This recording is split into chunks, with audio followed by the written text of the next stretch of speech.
Öncelikle işlemimizi şerbetini yaparak başlayacağız. Bunun için tencereme 2 su bardağı şekerimi koydum. 2 su bardağı suyumu ilave edeceğim.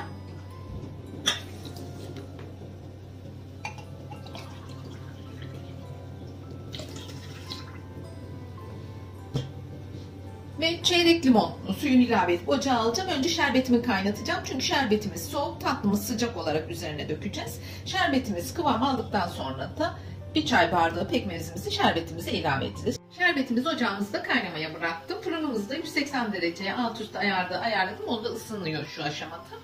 Kabımıza hamurumuzu hazırlayacağız. Şimdi yağımızı 125 gram tereyağı ya da margarin kullanabilirsiniz. Bir çay bardağı sıvı yağımızı ekleyelim. Bir çay bardağı sütümüzü ilavesini yapalım.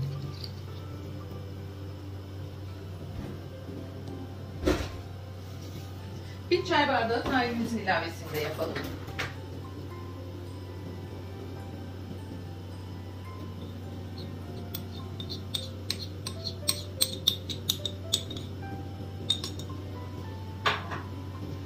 İki çorba kaşığı sirkemiz var. Sirkemizin de ilavesini yapalım.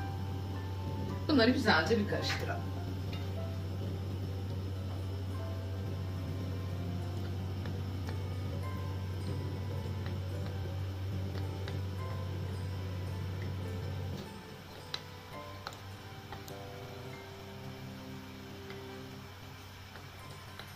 Şimdi un ilavesini yapalım artık.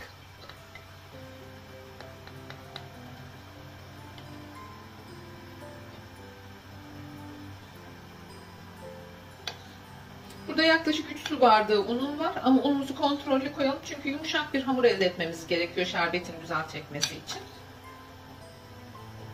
Unu kontrollü kullanacağız.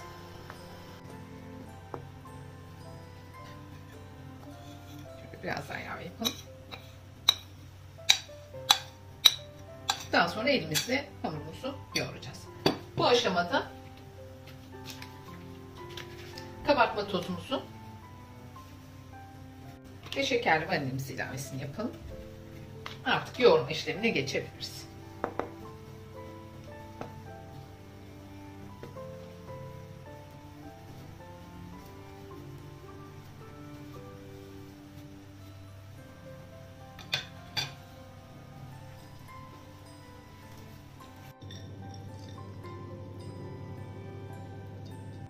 Tepsimizin dibini yağlıyorum şu aşamada. Daha sonra hamurumuzu içine güzelce yayacağız.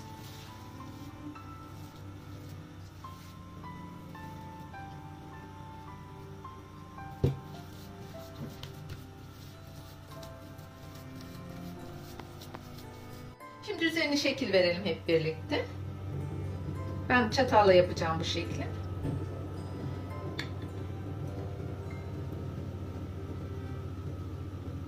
Şekil verdikten sonra tatlımızı güzelce keselim.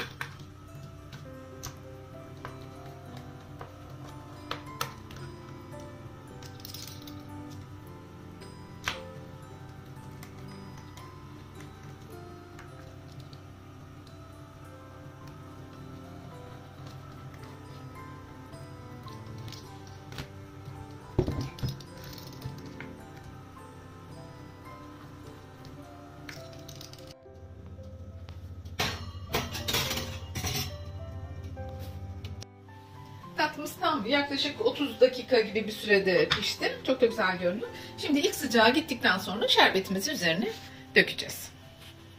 Şerbetimiz soğudu. Şimdi bir çay bardağı pekmezin ilavesini yapıyorum. Bunu güzelce karıştıralım şimdi. Tatlımızın ilk sıcaklığı gitti. Şimdi şerbetimizi güzelce tatlımızın üzerine dökelim.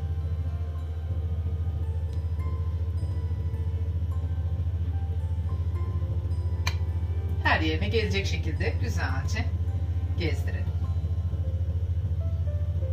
Yaklaşık 2,5 saat kadar dinlenmesini bekleyeceğiz. Tatlımızın şerbetini iyice çekmesi için. Daha sonra servis aşamasına geçeceğiz. Üzerine cevizle süslemek istiyorum. Şimdi hep birlikte bakalım.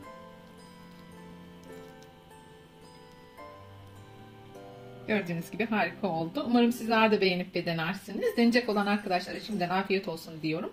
Göksel'in kanalına abone olmayı unutmayın lütfen. Diğer tariflerde yeniden buluşmak üzere. Hoşça kalın, sevgiyle kalın.